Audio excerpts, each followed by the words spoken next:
ప్రభువైన యేసు క్రీస్తు పరిశుద్ధమైన నామములో హృదయపూర్వకమైన వందనాలు. దేవుడు మిమ్మలను, మీ కుటుంబాలు, మీ పిల్లలను దీవించునుగాక.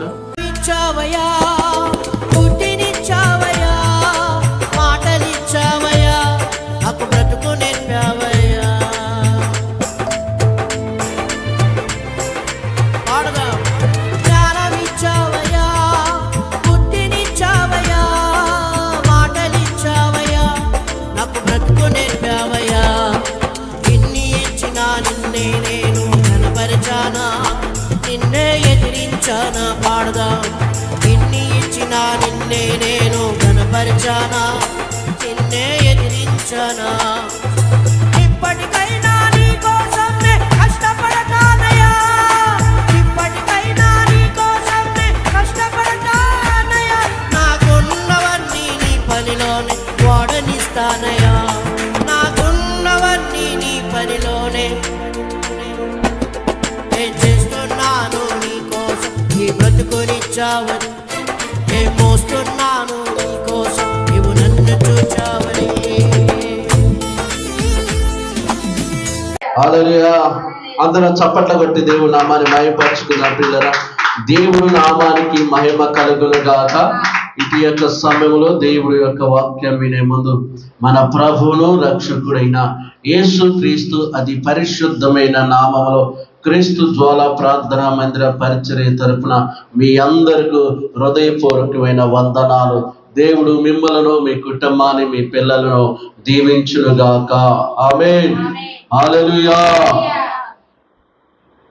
ప్రియులారా, దేవుని యొక్క వాక్యంలోకి వెళ్ళే ముందు జాగ్రత్తగా దేవుడు యొక్క మాటలను వినటానికి మనము సిద్ధపడదాం. ప్రియులారా, ఈరోజు ఏబు గంధాన్ని గురించి మనం జ్ఞాపకం చేసుకుందాం. ప్రియులారా, ఏబు గంధం గురించి ఎందుకు జ్ఞాపకం చేసుకుందాం అని నేను అంటున్నానంటే, ఈరోజు ప్రియులారా, ఏబు గంధములో ఏబు గారి యొక్క జీవితాన్ని, ఏబు గారి యొక్క కుటుంబాన్ని మనం ఆలోచన చేస్తున్నప్పుడు ప్రియులారా, ఈరోజు మనం బలపరచబడతాము, మనం ఆదరించబడతాము, మనం ధైర్యంగా ఉండగలుగుతాం. ప్రియులారా, ఎందుకు ఈ విషయాలు చెప్తున్నానంటే, ఏబు గంధము 1వ అధ్యాయం నుంచి 20 వచనాల వరకు కూడా మనం చదివితే ప్రియులారా, అక్కడ చక్కగా స్పష్టంగా తెలియపరచబడుతుందంటే మాటలు ఏంటంటే, అతడు చాలా ధనవంతుడు, అతడు చాలా అధికారం కలిగినటువంటి వ్యక్తి, అతడు చాలా పలుకుబడి కలిగినటువంటి వ్యక్తి. ఆ తూర్పు దిక్కున ఆ దేశంలోనే ధనవంతుడు ఎవరయ్యా ఉన్నారంటే ఒక్క కుటుంబమే కనపడింది.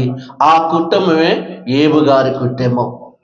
ఆ ఏబు గారి కుటుంబం దేవుడు ఆస్తిని ఆశీర్వదించిండు, ఏబు గారి యొక్క చేతి పనిని ఆశీర్వదించిండు, ఏబు గారి యొక్క కుటుంబాన్ని ఆశీర్వదించిండు, ఏబు గారి యొక్క పొలాలని ఆశీర్వదించుడు, ఏబు గారి యొక్క ఒంటెలని దేవుడు ఆశీర్వదించుడు, ఏబు గారి యొక్క గొర్రెలని దేవుడు ఆశీర్వదించుడు, ఏబు గారి యొక్క వెడ్లని దేవుడు ఆశీర్వదించుడు, ఏబు గారి యొక్క పనివారిని కూడా దేవుడు ఆశీర్వదించాడు. తూర్పు దిక్కున అంత గొప్ప ధనవంతుడు ఉన్నాడంటే ఒక కుటుంబమే, ఆ కుటుంబమే ఏబు గారు. ప్రియులరా, ఇంత ధనవంతుడుగా ఉండటానికి, ఇంత పేరు సంపాదించుకోవటానికి, ఇంత పలుకుబడి సంపాదించుకోవటానికి, ఇంత ధనవంతుడుగా ఉండటానికి దేవుని కృప అతనికి తోడై ఉన్నది. ప్రియులరా, హల్లెలూయా.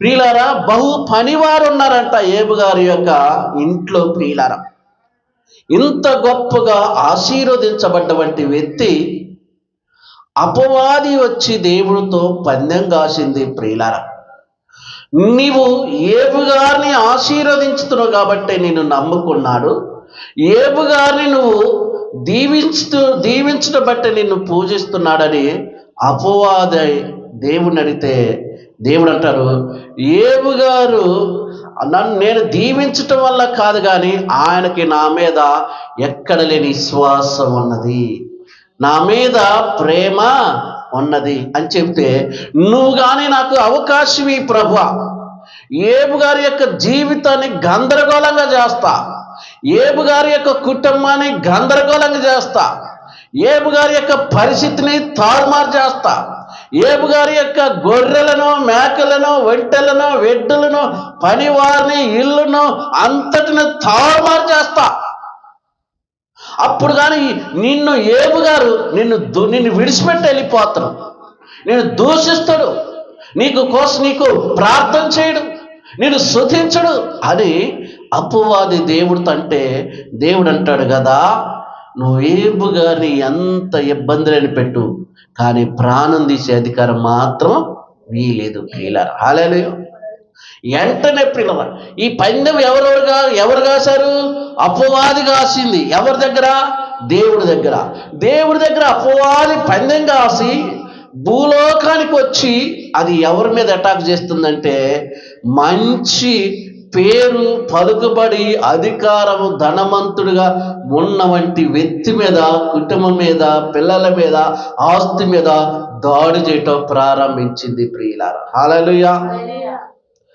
చాలా ఈ వాక్యమును మనం విన్నప్పుడు, ఏబు గారి కుటుంబాన్ని మనం విన్నప్పుడు, ఏబు గారి జీవితాన్ని మనం చదువుతున్నప్పుడు, ఈరోజు ప్రియులారా మనకొచ్చిన సమస్యలు పెద్ద సమస్యలే కాదు ప్రియులారా. ఒక సమయంలో ప్రియులారా ఏబు గారి యొక్క ఒంట్లన్నీ చనిపోయినాయి, గాడిదలన్నీ చనిపోయినాయి, గొర్రెలన్నీ చనిపోయినాయి, మేకలన్నీ చనిపోయినాయి, ఆవులన్నీ చనిపోయినాయి ప్రియులారా. ఆ మాట పని మనిషి వచ్చి ఒక పనివాడు వచ్చి చెప్తున్నాడు, అయ్యా నీ యొక్క జీవులన్నీ చనిపోయి అన్నప్పుడు కూడా ఏబు గారు హృదయంలో బాధపడ్డాడు. హల్లెలూయా. అయ్యో, నోరు లేని పశువులు కదా, నోరు లేని జంతువులు కదా, ఏంటి ఇంత నష్టం నాకు జరిగిందని బాధపడ్డాడే కానీ దేవుణ్ణి దూషించలేదు, దేవుని నామాన్ని అవమానము పరచలేదు ప్రియులారా. రెండోదిగా ప్రియులారా, పెద్ద ఆ యొక్క ఏబు గారి యొక్క ఉన్న ఆ విల్లు ఎదురు గాలి, భయంకరమైన గాలి వచ్చి ఇల్లంతా ఒక్కసారే ప్రియులారా కుప్పగూలినట్టు కూలిపోయింది ప్రియులారా. హల్లెలూయా. అప్పటికి ఏబు గారు దేవుణ్ణి దూషించలేదు, దేవుడు నామాన్ని అవమానం పరచలేదు ప్రియులారా. విషయాలు చెబుతున్నానంటే, ఏబు గారి యొక్క గొర్రెలు, పశువులన్నీ సరిపోయినాయి, ఏబు గారి యొక్క పంటంతా నాశనం చేసింది, ఏబు గారి యొక్క విల్లంతా కూలిపోయింది, ఏబు గారి యొక్క కన్న బిడ్డలు కూడా సరిపోయారు ప్రియులారా. ఏమైపోయారు? సరిపోయారు. ఇప్పుడు ఎవరయ్యా మిగిలిందంటే ఏబు గారు భార్య మిగిలింది ప్రియులారా. హల్లెలూయా. అంటే ఒకప్పుడు ఎంత పేరు సంపాదించుకున్నవాడో, ఒకప్పుడు ఎంత పలుకుబడి కలిగిన వాడో, ఒకప్పుడు ఎంత ధనవంతుడిగా ఉన్నాడో, సడన్గా తన జీవితం ఏమైపోయిందంటే, ఆస్తి పోయింది, విల్లు పోయింది, కన్న బిడ్డలు పోయింది, కన్న కొడుకులు పోయారు, పొలం పోయింది, పనివారు పోయారు, నోరు లేని జీవులు పోయినాయి, చివరికి రోడ్డు మీదకి వచ్చేసిన పరిస్థితి వచ్చేసింది ఏబు గారికి. హల్లెలూయా. సడన్గా జరుగుతున్నాయి అన్నమాట ఏబు గారి జీవితంలో. అవి ఏబు గారి కుటుంబంలో ఒకటంటే ఒకటి నష్టపరుచుతుంది. ఏది? అపవాది. ఎందుకు? అప్పటికైనా దేవుని దూషిస్తున్నామని, దేవుని నమ్మకుండా ఉంటుడేమని, దేవుడికి ప్రార్థన చేయకుండా ఉంటుడేమని, దేవుని స్తుతించకుండా ఉంటుడేమని అపవాది చేయవలసిన పనులన్నీ చేసింది పిల్ల. ఎంత నష్టం జరిగినా కానీ, ఎంత ఇబ్బంది పెట్టినా కానీ, ఎంత శ్రమ పెట్టినా కానీ ఏబు గారు మాత్రం విశ్వాసులు మాత్రం కోల్పోలేదు. ఏబు గారి యొక్క సాక్ష్యాన్ని మాత్రం కోల్పోలేదు ప్రియులారా. హల్లెలూయా. ఎంత టార్చర్ పెట్టినా కానీ ఏబు గారు దేవుని స్తుతించడం మానలేదు ప్రియులారా. హల్లెలూయా. అయితే ఏబు గారు ఏమన్నాడో ఒక్క మాట చదువుదాం ప్రియులారా. ఒక్క మాట చదివితే కళ్ళంటి నీళ్ళే తిరిగి వస్తాయి ప్రియులారా. ఏబు గ్రంథము 1వ అధ్యాయము 21వ వచనం చదువుదాం ప్రియులారా. ఏబు గ్రంథము 1వ అధ్యాయము 21వ వచనం చదువుదాం. నేను నా తల్లి గర్భములో నుండి దిగంబారుగా వచ్చి తిరిగి దిగంబారుగానే అక్కడికి తిరిగి వెళుతున్నాను. యెహోవే ఇచ్చాడు, యెహోవే తీసుకొని పోయాడు, యెహోవా నామమునకు స్తుతి కలుగునుగాక అనెను. ఈ సంగతులైనను ఏ విషయములైనను ఏ పాపం చెయ్యలేదు. హల్లెలూయా, హల్లెలూయా. ఏబు గారు ఏమంటున్నాడంటే, తల్లి గర్భం నుంచి నేను దిగంబరిగానే వచ్చి తిరిగి దిగంబరిగానే వెళుతున్నాను. యెహోవే ఇవన్నీ ఇచ్చాడు, యెహోవే ఇవన్నీ తీసుకున్నాడు, యెహోవా నామమునకు స్తుతి కలుగునుగాకని ప్రార్థన చేస్తున్నాడు. అంటే ఎంత స్ట్రాంగ్ గా ఉన్నాడో చూడండి, ఎంత విశ్వాసంగా ఉన్నాడో చూడండి, ఎంత బలముగా ఉన్నాడో చూడండి, ఎంత యథార్థంగా ఉన్నాడో చూడండి. అంటే ప్రియులారా, ఎందుకు ఇంత నొక్కి ఇంత ఖచ్చితంగా ఏబు గారి యొక్క జీవితాన్ని, దేవు గారి యొక్క మాటలను మీ ముందు ఉంచుతున్నానంటే, ఈరోజు ప్రియులారా ఒక్కసారి మనం ఆలోచన చేయాలి. పేరు సంపాదించుకున్న వంటి వ్యక్తి, ధనవంతుడైన వంటి వ్యక్తి ఒక్కసారి రోడ్డు మీదకి వచ్చే కల తను దేవుణ్ణి మాత్రం మర్చిపోలేదు. హల్లెలూయా. దేవుడికి ప్రార్థన చేయటం మర్చిపోలేదు, దేవుని స్తుతించడం మర్చిపోలేదు, దేవుడికి బలిపీఠం కట్టడం మర్చిపోలేదు, దేవుడికి పశువులు వధించడం మర్చిపోలేదు. ఎంత భక్తి పరుడో చూడండి ప్రియులరా. కన్న బిడ్డలు ఒక్కసారి ప్రియులరా ఆ ఇంటి మీద దూలం ఊడి పిల్లల మీద పడి చనిపోయినప్పుడు కూడా దేవుణ్ణి మాత్రం మర్చిపోలేదు ప్రియులరా. హల్లెలూయా. ఈరోజు ప్రియులరా ఎందుకు ఏబు గారి గురించి చెబుతున్నానంటే, ఈరోజు మీరు బలపరచబడాలి ప్రియులరా, మీరు బలంగా ఉండాలి ప్రియులారా. ఎందుకంటే క్రైస్తవ జీవితంలో కానీ విశ్వాస జీవితంలో కానీ అనేకమైన సమస్యలు ఎదురైతే, అనేకమైన కష్టాలు ఎదురైతే, అనేకమైన ఇబ్బందులు ఎదురైతే, అనేకమైన ప్రియులరా అవమానాలు ఎదురైతే, అనేకమైన నిందలు ఎదురైతే, అనేకమైన ఎగతాళి మనల్ని చేస్తారు ప్రియులరా.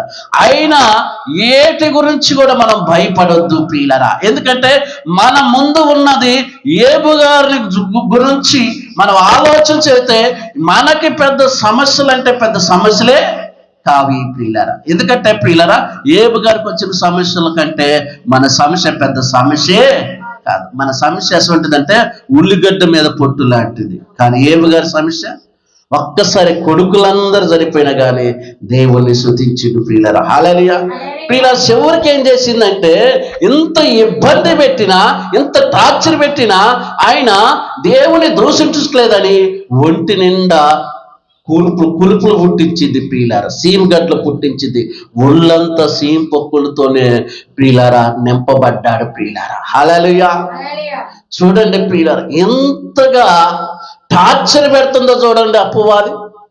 ఒంటి నిండా పొక్కులు వచ్చేసి రేత్రి నిద్రపోనిట్లా, పౌలు నిద్రపోనిట్లా, సురుకు పోటు సీమ గారుతుంది, పెంకులతో ఈపి గోక్కుంటున్నాడు. ఎవరు? ఏబు గారు ప్రియులారా. పెంకులతో గోక్కుంటుంటే పాపం అమ్మగారు, ఎవరు? చేసుకున్న భార్య వచ్చి అర్థం చేసుకోవాలి. ఎవరిని? భర్తని. హల్లెలూయా. ఎవరిని అర్థం చేసుకోవాలి? భర్తను అర్థం చేసుకోవాలి. ఏబు గ్రంథము 2వ అధ్యాయము 9వ వచనం, భార్య నోటుగుంట పలికిన మాటలో. ఏబు గ్రంథము 2వ అధ్యాయము 9వ వచనం, అతడు భార్య వచ్చి నీవు ఇక్కడ యథార్థతను వదిలివేయక దేవుని దూషించి మరణం కమ్మని అని అందుకు అతన్ని మూర్ఖురాలుగా మాట్లాడుతున్నవే అంటున్నప్పుడు, అందుకు ఏబు గారు అంటున్నాడంటే, అందుకు మూర్ఖురాలుగా మాట్లాడతామేంటి? మాటలైనను మానవుడు యొక్క దేవుడి వల్లేను మేలు అనుభవించితివి కదా, కీడు కూడా మనము అనుభవించాలి. హల్లెలూయా. దేవుడి వల్ల మనం మేలు అనుభవించాం, దేవుడి వల్ల మనం మేలు అనుభవించినాం కాబట్టి ఇప్పుడు మనం కీడు కూడా అనుభవించాలి. హల్లెలూయా. చూడండి పిల్ల, అంటే చేసుకున్న భార్య భర్తను అర్థం చేసుకోలేకపోయింది. చేసుకున్న భార్య భర్త మనస్సును గ్రహించలేకపోయింది. చేసుకున్న భార్య భర్త అడుగుజాడలో నడిచిన వంటి భార్య భర్త యొక్క విలువేటో గ్రహించలేకపోయింది. ఎందుకనంటే ఏబు గారి యొక్క భార్య వచ్చి ఏబు గారిని దూషిస్తుంది, ఏబు గారిని విమర్శిస్తుంది, ఏబు గారిని ఎగతాళి చేస్తుంది. నా ప్రియమైన సహోదరి సహోదరులారా, ప్రియులారా, ఒక వివాహం చేయబడినటువంటి భర్త భార్యలు కొన్ని సంవత్సరాలు సంసారం చేసినటువంటి జీవిత ప్రయాణం, కొన్ని సంవత్సరాలు కాపురం చేసినటువంటి ప్రయాణం, వాళ్ళకి కొడుకులు బిడ్డలు బహు ఆస్తి పరులై ఉన్నవారు, కొన్ని సంవత్సరాలు సుఖంగా బతికిన వాళ్ళు, కొన్ని సంవత్సరాలు ధనవంతులుగా బతికిన వాళ్ళు, కొన్ని సంవత్సరాలు అధికారంగా బతికిన వారు, కొన్ని సంవత్సరాలు ఆ ఊరిలో మంచి పేరు తెచ్చుకున్నటువంటి భర్త భార్య కుటుంబం కష్టం వచ్చిందని, ఇబ్బంది వచ్చిందని, శ్రమ వచ్చిందని చేసుకున్న భర్తని చిన్న చూపు అంటుంది కదా. నీవు నువ్వు యథార్థతను వదిలేసి దేవుని దూషించి మరణించు నువ్వు అంటుంది. ప్రియులారా, ఇదేనా భర్తని అర్థం చేసుకున్న భార్య మనసు? ఏమండి ప్రియులారా, వివాహం అన్ని విషయంలో ఘనమైనదని మనం చెప్పుకుంటున్నాం కదా. కష్టములోను సుఖములోను బాధలోను రోగములను ఎల్లప్పుడూ నీ చెయ్యి నేను విడవనని, మరణం తప్ప నన్ను ఏది ఏరు చేయదని ఒకరి చేతిలో ఒకరు చేయబెట్టి ప్రమాణం చేసిన బంధము, ప్రమాణం చేసిన సమర్పణ ఏబు గారి యొక్క భార్య కష్టాలు వచ్చే కల్లా, ఇబ్బందులు వచ్చే కల్లా, సమస్యలు వచ్చే కల్లా, రోడ్డు మీదకి వచ్చే కల్లా దేవుణ్ణి దూషిస్తుంది, భర్తను దూషిస్తుంది. హల్లెలూయా. ఈరోజు నా ప్రియులారా, ఒకవేళ మన మనసు కూడా ఇలా ఉన్నదేమో ఒక్కసారి ఆలోచించి. ఒకప్పుడు చాలా చక్కగా బాగుపడ్డవారు, మనం చాలా చక్కగా మనం బతికిన వారు, మంచి కాస్ట్లీ బట్టలు వేసుకున్న వాళ్ళం, కాస్ట్లీ ఫుడ్ మంచి భోజనం చేసిన వారు, కాస్ట్లీ బైకుల మీద తిరిగిన వారు, కార్ల మీద తిరిగిన వారు, మంచిగా సుఖంగా బతికిన వారు, సుఖంగా జీవించిన వారు, మంచి పేరు సంపాదించుకున్నాం, అధికారం సంపాదించుకున్నాం, డబ్బు సంపాదించుకున్నాం, పలుకుబడి సంపాదించుకున్నాం, వ్యాపారంలో కలిసి వచ్చింది, ఉద్యోగంలో కలిసి వచ్చింది, ఏ వృత్తి పని చేస్తున్నా ఆ వృత్తిలో ఆ చేతి పని మనకు కలిసి వచ్చింది. కొంతకాలం తర్వాత అన్ని వెళ్ళిపోయినాయి మన నుంచి. మనకి ఆస్తి పోయింది, అంతస్తు పోయింది, ఉద్యోగం పోయింది, పలుకుబడి పోయింది. ప్రియులారా, ఈరోజు మనం ఇంట్లో ఒక పూట భోజనం తినే పరిస్థితి లేకుండా అయిపోయింది. ఒక జత బట్టలు కొనుక్కునే పరిస్థితి లేదు, ఒక జత చెప్పులు కొనుక్కునే పరిస్థితి లేదు, పిల్లలకి ఏదైనా కొనిపెట్టే సోమత లేని పరిస్థితిలో ఉండవు. అయినా ప్రియులారా, ఎంత నీ జీవితంలో నువ్వు చూసి నువ్వేమనిపిస్తుందంటే నీ మనసులో, దేవుడు నాకెందుకు, దేవుని యొక్క సంఘం నాకెందుకు, దేవుడు మందిరం నాకెందుకు, నాకే ఎందుకు ఈ కష్టాలు వస్తున్నాయి, నాకే ఎందుకు ఈ ఇబ్బందులు వస్తున్నాయి, నాకే ఎందుకు ఈ శ్రమలు వస్తున్నాయి అని ఈరోజు ఎంతో మంది తల్లులు తండ్రులు బ్రదర్స్ సిస్టర్స్ ఒకళ్ళ కుంగిపోతుంటే, ఒకళ్ళ బాధపడుతుంటే, ఒకళ్ళ మనేది పడుతుంటే, ఒకళ్ళ దుఃఖపడుతుంటే, నా ప్రభు ఈరోజు నీతోనే మాట్లాడుతున్నాడు. ప్రియులారా, ఒకప్పుడు నువ్వు ఎంత బాగా దేవుడి చేత ఆశీర్వదించబడ్డవు, ఒకప్పుడు దేవుడి చేత ఎంత సుఖంగా అనుభవించావు, ఒకప్పుడు దేవుడి చేత నువ్వు ఎంతగా ధనవంతురాలుగా ఉన్నావు. ఈరోజు నీ పరిస్థితి తారుమారై కలా దేవుడు చేసిన మేలు మర్చిపోతావా? అదే ఏబు గారి యొక్క భార్య, ఏబు గారు అంటున్న మాట తెలుసా, ఇదిగో దేవుడి చేత మేలులు మనం ఎన్నో అనుభవించాము, ఎన్నో మేలులు అనుభవించను. ఎన్ని మేలులు అనుభవించును ఏమండి? మనతో పాటు పుట్టినవారు ఎంతమంది కాలగర్భంలో కలిసిపోవాలి, ఎంతమంది హాస్పిటల్ పోవాలి కదా, ఎంతమంది రోగంతో మరణించిన వారు లేరు, ఎంతమంది మనశ్శాంతి లేని వారు ఉన్నారు, ఎంతమందికి నెమ్మది లేకుండా ఉన్నారు, ఎంతమందికి ధనం లేకుండా ఉన్నారు, ఎంతమందికి విల్లు లేకుండా ఉన్నారు, ఎంతమందికి పిల్లలు లేకుండా ఉన్నారు, ఎంతమందికి గొర్రెలు పశువులు పొలాలు పనివారు లేక బాధపడ్డవారు ఉన్నారు. ఇవన్నీ మనం అనుభవించింది కదా. పొలాలు మనకున్నాయి, ఆస్తి మనకుంది, పరివారు ఉన్నారు, మూగజీవులు ఉన్నాయి, సిరి సంపదలతో బహు పరివారంతో నింపబడ్డ మన జీవితం ఈరోజు మనకి కీడొచ్చిందని, ఈరోజు మనకి ఆస్తి పోయిందని, వీళ్ళు పోయిందని, పిల్లలు చనిపోయారని, జీవులు చనిపోయినాయని ఈరోజు దేవుడి దూషించడం ఇది నీకు న్యాయమా? మేలు అనుభవించిన కదా, కీడు కూడా మనము అనుభవించుదాం. హల్లెలూయా. నా ప్రియమైన సహోదరి సహోదరులారా, ఏబు గారిని చూసినప్పుడు ఈరోజు ప్రియుల ప్రతి ఒక్కరు కూడా ధైర్యం తెచ్చుకోవాలి. ఏబు గారికి వచ్చిన కష్టం కంటే మన పెద్ద కష్టమేమీ కాదు ప్రియులారా. ఎందుకో చెప్తున్న పిల్ల, చేసుకున్న భార్య ఎవరిని అర్థం చేసుకోలేదు? భర్తను అర్థం చేసుకోలేదు. ఇప్పుడు ఆ భర్త పరిస్థితి ఏంటి? అరే, ఇంతకాలం నాతో కాపురం చేసిన భార్య నన్ను ఎందుకు అర్థం చేసుకోవట్లేదు? ఎంతకాలం 7 అడుగులు నడిచి నా చేతిలో చేసి ప్రమాణం చేసిన భార్య నా కష్టాలు నన్ను ఎందుకు పట్టించుకోవట్లేదు? ఒకప్పుడు ఈ ఇంట్లోకి ఏది కావాలన్నా అన్నిటినీ తెచ్చిపెట్టానే, పిల్లలకి ఏది కావాలన్నా తెచ్చిపెట్టానే, భార్యకి ఏది కావాలన్నా తెచ్చిపెట్టానే, ఏ విషయంలో కూడా కొదువు చేయలేదే, ఏ విషయంలో కూడా ఇబ్బంది పెట్టలేదే, ఏ విషయంలో కూడా టార్చర్ పెట్టలేదే, ఏ విషయంలో కూడా అనుమానించలేదే, ఏ విషయంలో కూడా గాయపరచలేదే, ఏ విషయంలో కూడా నిందించలేదే, ఏ విషయంలో కూడా నా భార్యని మంచిగా చూసుకున్నాను కదా, నాకు ఇచ్చిన కుటుంబాన్ని మంచిగా చూసుకున్నాను కదా, నాకు అప్పగించబడిన పిల్లలని బాగానే చూసుకున్నాను కదా, నాకున్న యొక్క అధికారాన్ని బాగానే చూసుకున్నాను కదా, ఎందుకు నన్ను అర్థం చేసుకోలేకపోయింది నా భార్య? ఎందుకు నా యొక్క కష్టాన్ని గ్రహించలేకపోయింది? ఈరోజు నాకు ఉన్న పొక్కులు, నాకున్న సీమగడ్డలు నేనే పెంకుతో గోక్కుంటున్నానే, నేనే ఇబ్బంది పడుతుంటే నన్ను ఓదార్చవలసినటువంటి భార్య, నాకు ధైర్యం చెప్పవలసినటువంటి భార్య, సలహా చెప్పవలసినటువంటి భార్య, నా భుజమును తట్టవలసినటువంటి భార్య, నా పక్షమును నిలబడాల్సినటువంటి భార్య, నా పక్షమున కూర్చోవలసినటువంటి భార్య నన్నే దూషిస్తుంది, నా దేవుణ్ణి దూషిస్తుందని ఏబు గారు ఎంత కుంగిపోతారంటే. ఇప్పుడు వచ్చిన శ్రమలన్నిటికంటే పెద్ద బాధపడలేదు, కానీ చేసుకున్న భార్య నెక్కల ఇంకెంత బాధ ఉండిందంటే. అవునా? ఒకప్పుడు ప్రియులారా, నీకు ఏది కావాలంటే అది నీ ముందుకు తీసుకొచ్చి పెట్టాడు నీ భర్త. నీ పిల్లలకి ఏది కావాలంటే అది తీసుకొచ్చి పెట్టాడు. ఈరోజు ఆయన యొక్క పరిస్థితి బాగలేకపోయాకల, ఆయన యొక్క జీవితం సిచ్యువేషన్ బాగలేకపోయాకల ఆయన నిందించుతావా? ఆయన ఎగతాళి చేస్తావా? ఆయన గేలు చేస్తావా? విలువ లేకుండా మాట్లాడతావా? విలువ తక్కువగా జీవిస్తావా? ఒక్కసారి ఆలోచన చేయాలి ప్రియులారా. ఒకప్పుడు మనం ఎప్పుడైనా ప్రియులరా మన యొక్క కీడు చూసుకోవాలి, మేలు చూసుకోవాలి. ఏం చూసుకోవాలి? కీడు చూడాలి, మేలు చూడాలి. మేలు అనుభవించిన వారమే మనం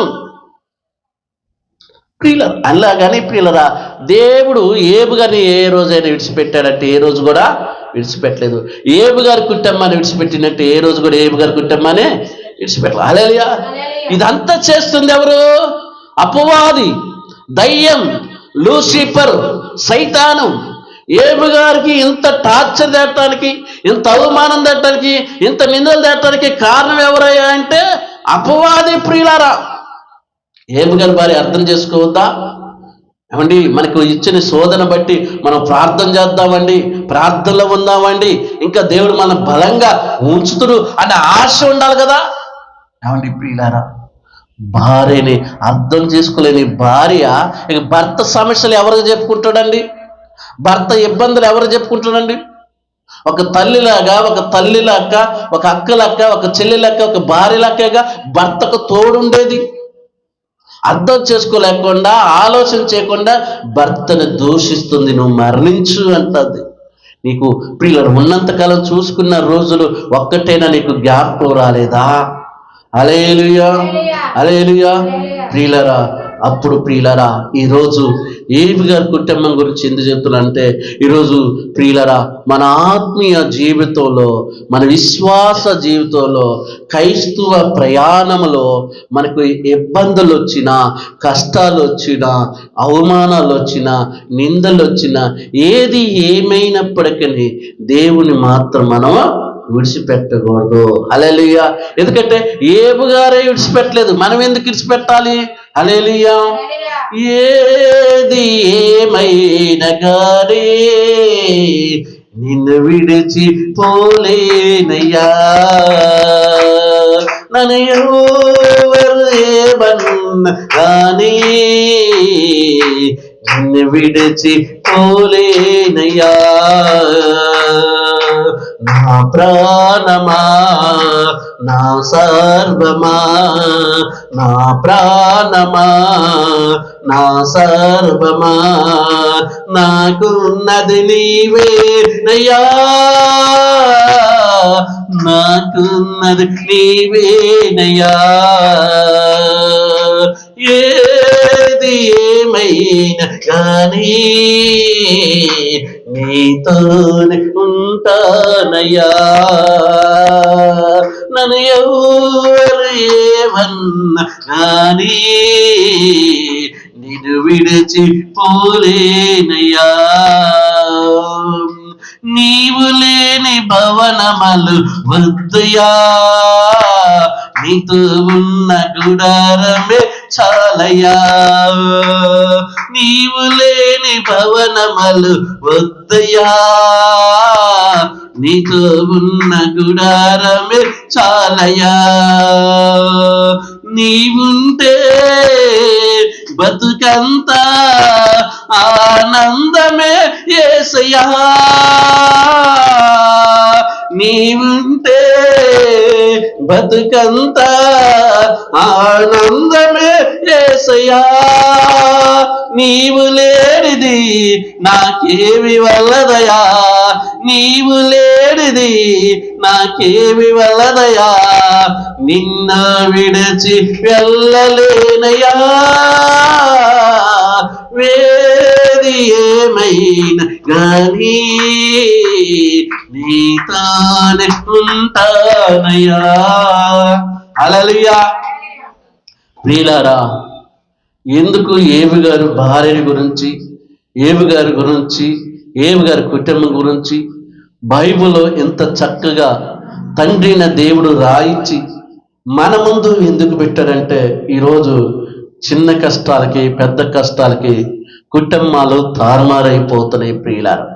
పిల్లలు తారుమారైపోతున్నారు. పిల్లలు దేవుడు చేసిన మేలును మర్చిపోతున్నారు, దేవుడు చేసిన కార్యాలు మర్చిపోతున్నారు, దేవుడు చేసిన అద్భుతాలను మర్చిపోతున్నారు, దేవుడు చేసిన స్వస్థతలను మర్చిపోతున్నారు, దేవుడు కాపాడిన వంటి కార్యాలను మర్చిపోతున్నారు ప్రియులారా. అవన్నీ మనం మర్చిపోకూడదు. హల్లెలూయా, హల్లెలూయా.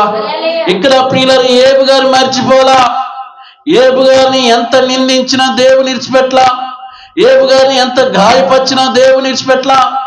ఏబు గారిని ఎంత చిన్న చూపు చూసినా దేవుని విడిచిపెట్టలా. భార్య విమర్శించింది, సైతాన్ని విమర్శించింది, ఫ్రెండ్స్ విమర్శించారు, లోకం అంతా విమర్శించారు, ఆ పట్టణంలో ప్రాంతాలు అందరూ కూడా. కానీ ఏబు గారు అంటున్నాడు ఏంటంటే, నా తల్లి గర్భంలో నుండి నేను ఏమీ తీసుకొని రాలేదు, ఏమీ తీసుకొని కూడా పోను. యెహోవా ఇచ్చాడు, యెహోవే తీసుకున్నాడు. యెహోవా నామమునకు స్తుతి. ఈ ప్రార్థన మనం చేయగలుగుతామండి. ఎంత విశ్వాసం అండి. ఈరోజు ప్రియులరా, ఎంత కష్టం వచ్చినా ఎంత బాధ వచ్చినా దేవుడికి దూరం కామాకండి ప్రియులారా. దేవుడు సన్నిధికి దూరం కామాకండి ప్రియులారా. ఎందుకంటే దేవుడు మర్చిపోయేవాడు కాదు ప్రియులారా. ఇప్పుడు ప్రియులారా, ఇక భర్తని అర్థం చేసుకుంది ఎవరే అంటే దేవుడు. హల్లెలూయా, హల్లెలూయా. అప్పుడు ప్రియులరా, ఏబు గారికి ప్రియులరా చాలా బాధ వేసిందనమాట, చాలా బాధ కలిగిందనమాట. ఎందుకు బాధ కలిగిందంటే, నాతో కాపురం చేసిన భార్య నన్ను అర్థం చేసుకోలేదు. హల్లెలూయా. ఇప్పుడు ప్రియులరా, ఏబు గారి హృదయం ఎంత పగిలిపోయి ఉండేది. ఒక పక్కేమో ఈ సీంపొక్కులతో బాధపడుతున్నాను, ఒక పక్కేమో ఈ గాయాలతో నొప్పులతో బాధపడుతున్నాను, ఒళ్ళంతా మంటలతో బాధపడుతుంటే భార్య వచ్చి అర్థం చేసుకోవాల్సినటువంటి సమయంలో అర్థం చేసుకోలేకపోయింది ప్రియులారా. హల్లెలూయా. ఈ యొక్క పరీక్షలో, ఈ శోధనలో ఎవరయ్యా గెలిచిందంటే ఏబు గారు ప్రియులారా. హల్లెలూయా. చప్పట్ల కొడదాం ప్రియులారా. హల్లెలూయా. ఏబు గారు ఎప్పుడైతే ఈ పరీక్షలో గెలిచాడో, ఆ పరీక్షలో ఏబు గారు ఓపిక కలిగి ఉన్నారు. ఆ పరీక్షలో విశ్వాసాన్ని స్ట్రాంగ్గా చేసుకున్నారు. తనకున్న ప్రార్థన శక్తిని బలంగా ప్రార్థనలో గడిపాడు. కాబట్టి ప్రియులారా, లోకాశలకు పడిపోలేదు, సైతాని యొక్క మాటలకు పడిపోలేదు, భార్య అన్న మాటలకు కూడా ఆయన బాధపడలేదు ప్రియులారా. హల్లెలూయా. ఇప్పుడు ఏబు గారిని దేవుడు చూశాడంట. హల్లెలూయా. ఏబు గారిని ఎవరు చూశాడంట? దేవుడు ఎంత బాధపడి ఉంటాడండి. అయ్యో నా కుమారుడా, అయ్యో నా కుమారుడా అపవాది చేతిలో బందీవైపోతివి, అపవాది చేతిలో చిక్కుకొని పోతివి. అపవాది నా మీద పందె వేసి నీ ఆస్తినంతా పాడు చేసినా నువ్వు నన్ను విడిచిపెట్టలేదు. నీ గొర్రెలన్నీ పాడు చేసినా నువ్వు నన్ను విడిచిపెట్టలేదు. మేకలన్నీ పాడు చేసినా నన్ను విడిచిపెట్టలేదు. ఎడ్లన్నీ పాడు చేసినా నన్ను విడిచిపెట్టలేదు. కన్న కొడుకులను కన్న బిడ్డలను చంపేసినా నన్ను విడిచిపెట్టలేదు. నువ్వు ఎంత ప్రేమతో కట్టుకున్న విల్లును కుప్పగూల్చినట్టు కూల్చినా నువ్వు నన్ను మాత్రం విడిచిపెట్టలేదు. హల్లెలూయా. చేసుకున్న భార్యని దోషించినా నువ్వు నన్ను విడిచిపెట్టలా. నా మీద ఎంత ప్రేమయా, నా మీద ఎంతగా ఉందా ప్రేమ. హల్లెలూయా. నా మీద నీకెంత ప్రేమ. అది దేవుడు కూడా ఎంత సంతోషపడి ఉంటాడు. హల్లెలూయా. దేవుడు ఏబు గారిని చూసి, గ్రంథము 42వ అధ్యాయము 12వ వచనం, యెహోవా ఏబును మొదట ఆశీర్వదించిన అధికముగా ఆశీర్వదించును. చూడండి ప్రియులారా, హల్లెలూయా. మొదట ఆశీర్వాదం కంటే ఇప్పుడు ఏంటంట, డబుల్ ఆశీర్వదించింది అనమాట దేవుడు. ఎలాగ ఆశీర్వదించిండు? ఒకప్పుడు కొంచెమే ఉన్నది, దేవుడు ఇప్పుడు ఏం చేసిండు? డబుల్గా ఆయన ఆశీర్వదించిండు. ఆయన మేకలని డబలుగా ఆశీర్వదించిండు, గొర్రెలను డబలుగా ఆశీర్వదించిండు. మళ్ళీ దేవుడు తనకు సంతానాన్ని అనుగ్రహించిండు. గొర్రెలను మేకలని పొలవలను పనివారును మళ్ళీ దేవుడు రెట్టింపు ఆశీర్వాదం ఏబు గారు చూడగలిగిండు. రెట్టింపు ఆశీర్వాదం ఏబు గారు పొందుకోగలిగిండు. కారణం ఏంటంటే దేవుడి మీద విశ్వాసం ఉంచాడు, దేవుడి మీద నమ్మకం ఉంచాడు, దేవుడి మీద ఆధారపడ్డాడు, దేవుడు మీదనే ప్రార్థన చేసుకుంటున్నాడు. ఎన్ని కష్టాలు వచ్చినా, ఎన్ని బాధలు వచ్చినా, ఎంత అవమానించినా, ఎంత ఎగతాళి చేసినా దేవుని విడిచిపెట్టలేదు. దేవుడు సన్నిధి విడిచిపెట్టలేదు. ప్రార్థించడం మానుకోలేదు, పాటలు పాడటం మానుకోలేదు, దేవుణ్ణి మర్చిపోవటం ఉండలేదు. ప్రియులారా, ఇన్ని ఇబ్బందులు, ఇన్ని కష్టాలు ఏబు గారు దేవుడికి నమ్మకంగా ఉన్నాడు కాబట్టి సైతాను గారు ఓడిపోయింది, ఏబు గారు గెలిచిండు కాబట్టి దేవుడు ఏబు గారిని ఏం చేస్తే రెట్టింపు ఆశీర్వాదంతో నింపాడు. హల్లెలూయా. ఈరోజు మనకి కొన్ని రోజులు కష్టాలు రావచ్చు, కొన్ని రోజులు ఇబ్బందులు రావచ్చు, కొన్ని రోజులు అవమానాలు రావచ్చు, కొన్ని రోజులు మన తిండికి వెళ్ళలేని పరిస్థితి ఉండొచ్చు, డబ్బులు ఇంట్లో లేని పరిస్థితి ఉండవచ్చు, సరిగా మనకి పని దొరకపోవచ్చు, సరైన అనుకుంటుంది మనం సాధించలేకపోవచ్చు, అనుకుంటున్న పని ఆగిపోవచ్చు, ఉద్యోగంలో మనం ఒకవేళ కోల్పోవచ్చు, వ్యాపారంలో కోల్పోవచ్చు, వ్యవసాయంలో కోల్పోవచ్చు, మన ఏ వృత్తి కలిగినో ఆ వృత్తిలో మనం వెనకబడిపోవచ్చు, ఇబ్బంది పడవచ్చు, ఆర్థికంగా ఇబ్బంది పడవచ్చు, ఫైనాన్స్ ప్రాబ్లంగా ఇబ్బంది పడవచ్చు, పిల్లల ప్రకారంగా ఇబ్బంది పడవచ్చు. ఏది ఏమైనప్పటికీ, ఏ క్షణమైనప్పటికీ మనం మాత్రం ప్రియులారా కొన్ని రోజులు మాత్రమే ఉంటాయి ఇబ్బందులు. హల్లెలూయా. కొన్ని రోజులే కష్టాలు ఉంటాయి, కొన్ని రోజులు మాత్రమే ఆకలికి, సుఖానికి, నిద్రకి, అన్నిటికీ కొన్ని రోజులే ఈ హింస, కొన్ని రోజులే ఇబ్బందులు. కానీ దేవుడు నిన్ను చూస్తున్నాడు, దేవుడు నీ కుటుంబాన్ని చూస్తున్నాడు, దేవుడు నీ పిల్లల్ని చూస్తున్నాడు, దేవుడు నీ దుఃఖాన్ని చూస్తున్నాడు, దేవుడు నీ విశ్వాసాన్ని చూస్తున్నాడు, దేవుడు నీ యథార్థతను చూస్తున్నాడు, దేవుడు నీ ప్రార్థన చూస్తున్నాడు. దేవుడు తగిన కాలంలో నిన్ను ఆశీర్వదించువాడుగా ఉన్నాడు. ప్రియులారా, హల్లెలూయా, హల్లెలూయా. ఏబు గారిని అంట ప్రియులారా రెండంతలుగా ఏబు గారిని ఆశీర్వదించిందంట దేవుడు. హల్లెలూయా. ఎన్నంతలంట? రెండంతలంట ప్రియులారా. చూద్దాం ప్రియులారా, అదే ఏబు గ్రంథం 8వ అధ్యాయము చూడండి ప్రియులారా. 8వ అధ్యాయము 7వ వచనం, ఏబు గ్రంథము 8వ అధ్యాయం 7వ వచనం. అప్పుడు నీ స్థితి మొదట కొద్దిగా ఉండెను, తుదకి నీవు మహాభివృద్ధి పొందుదువు. హల్లెలూయా. దేవుడు చెప్తున్నాడు, ఇప్పుడు నీ స్థితి కొంచెంగా ఉండొచ్చు, నీ స్థితి కొంచెంగా ఉండొచ్చు, నీ పరిస్థితి దారుణంగా ఉండొచ్చు, కానీ తొదకి నువ్వు మహాభివృద్ధి పొందుకుంటావు. ఎందుకో నువ్వు దేవుడి మీద ఆధారపడ్డావు, దేవుడిని నమ్మావు కాబట్టి, దేవుడి మీద విశ్వాసం ఉంచిన కాబట్టి దేవుడే నీ చేతి పనిని ఆశీర్వదిస్తాడు, దేవుడే నువ్వు చేస్తున్న వ్యవసాయమును ఆశీర్వదిస్తాడు, దేవుడే నీ బిజినెస్ ని ఆశీర్వదిస్తాడు, దేవుడే నీ వ్యాపారాలను దీవిస్తాడు. దేవుడే నీ యొక్క ఏ పని చేస్తున్నా, ఉద్యోగం చేస్తున్నా, వ్యాపారం చేస్తున్నా, వ్యవసాయం చేస్తున్నా, కూలి పని చేస్తున్నా, కారు తోలుతున్నా, ఆటో తోలుతున్నా, ఏ పని చేస్తున్నా పనిని దేవుడు ఆశీర్వాదకరంగా మారుస్తుడంట ప్రియులారా. హల్లెలూయా.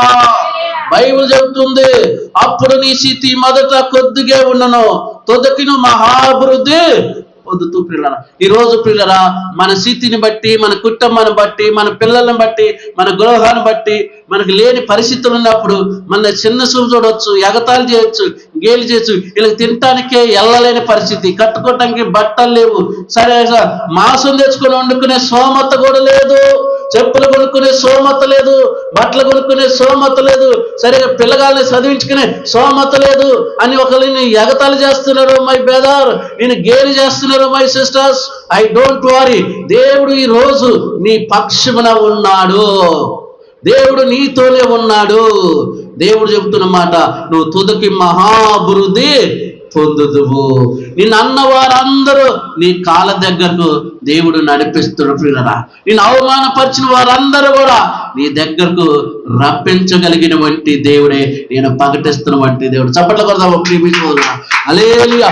ఆయన మనకు ఆధారకర్త అయి ఉన్నాడు, ఆలోచించే కర్తగా ఉన్నాడు ప్రియులారా. మన భవిష్యత్తుని, మన కుటుంబాన్ని, మన పిల్లలని, మన గృహాన్ని ఎలా చక్కబెట్టాలో మనకంటే ఎక్కువగా మనం నమ్మిన దేవుడికి తెలుసు. ఈరోజు మన చిన్న చిన్న వాడికి కుంగిపోవచ్చు, ఆవేశపడవచ్చు, కోపపడవచ్చు, కానీ దేవుడు నీ పక్షమున ఉన్నాడు. హల్లెలూయా. హల్లెలూయా.